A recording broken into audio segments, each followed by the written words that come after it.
Greetings from Gettysburg, Pennsylvania. How's everybody doing today? Hope everyone is well. Hope everybody had a great weekend.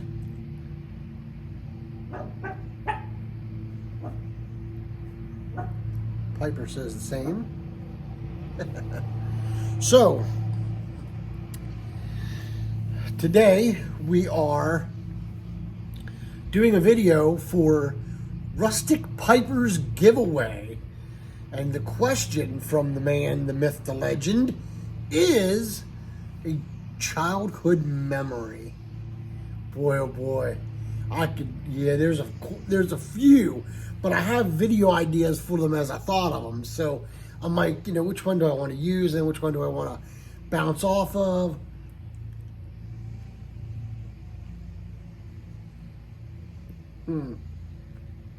Oh, I'm sorry. Pardon my rudeness. Smoking the Armchair 320. And in it, Pegasus. And I'll tell you what, folks. If y'all like Burleys or getting into Burleys, this is the ticket. I am really liking this one.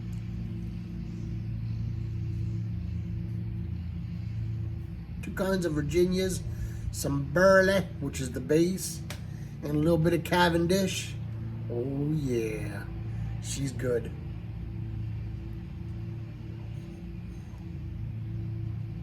And as far as the Armchair 320, smokes like a charm.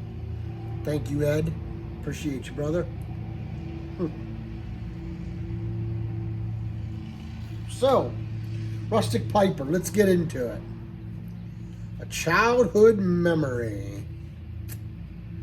Well, I wasn't sure which one I was going to use until I was sitting here this afternoon rather, sipping on a little Snapple tea and enjoying this beautiful bowl of Pegasus. And I thought, which one I should use? My first kiss.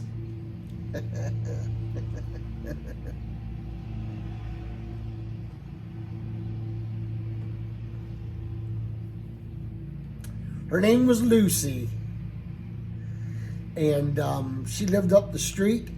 She lived across the street from my buddy Steve, who we played wiffle ball and stuff in his yard because he had an awesome yard. Him and Brian Carr both had great yards for playing. Now, the great thing about Brian Carr's yard was Brian's yard had big, huge, tall hedges the whole way around the yard. And then there was about 6 feet on the other side. But it was kind of like Fenway. It had that big green wall, man, but it was everywhere. And you really had to hit it hard to get it over the hedge. And if it went in the hedge, it was only a double. So even if you got it mostly over and it caught in the back of the hedge, it was a double. And if it went over, it was a dinger. So that was always fun to play in Brian's yard. But anyway, back to the Lucy lived across the street from Steve.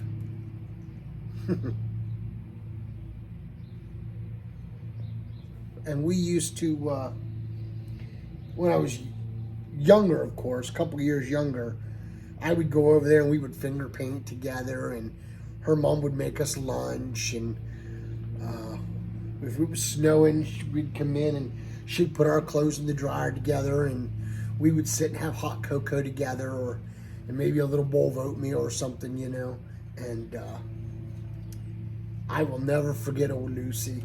So she had this big pine tree in her backyard, huge pine tree, and it's still there today, actually.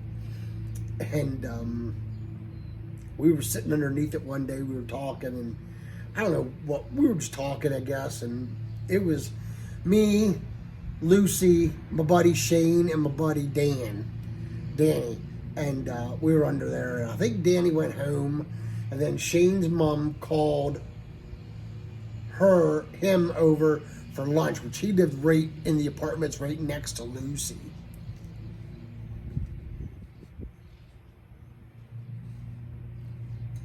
And then I lived down the street a good ways yet, so I had to do some walking to get home. But they all left, and we were just talking about stuff and talking about what we were going to do in the afternoon or whatever. If we were going to, when we were going to see each other again or whatever. Because we were all just friends at the time, really. I mean, I had a crush on her, and obviously she had a crush on me, but we didn't know. And I remember looking at her and saying, okay, well, I will see you later. I can't wait to see you, or something like that. And she reached over and gave me a kiss. And to this day, man, I'll tell you what, that's a fantastic memory. So it is. It really, really is. I've thought about trying to reach out and find her, and I've just never did. I'm just curious, she got married, if she had kids, because she did end up moving away not too long after that. Her daddy took a job, a bigger paying job within his company, and they had to relocate. So they sold the house. And someone else moved in there, the Gables. And then they moved out and sold it to Melissa, which was Steve's sister, who lived across the street. She literally lives in the house across the street from where she grew up. And her brother, Steve, lives in the house that they grew up in. So that's kind of cool.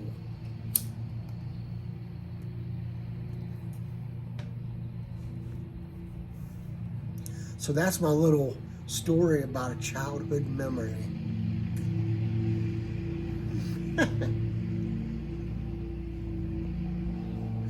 And now you know how Ghostcob got his first kiss. So, thank you all for tuning in. And until we can get together and pack a pipe or smoke a great cigar, let all that you do be done in love. Y'all take care and God bless.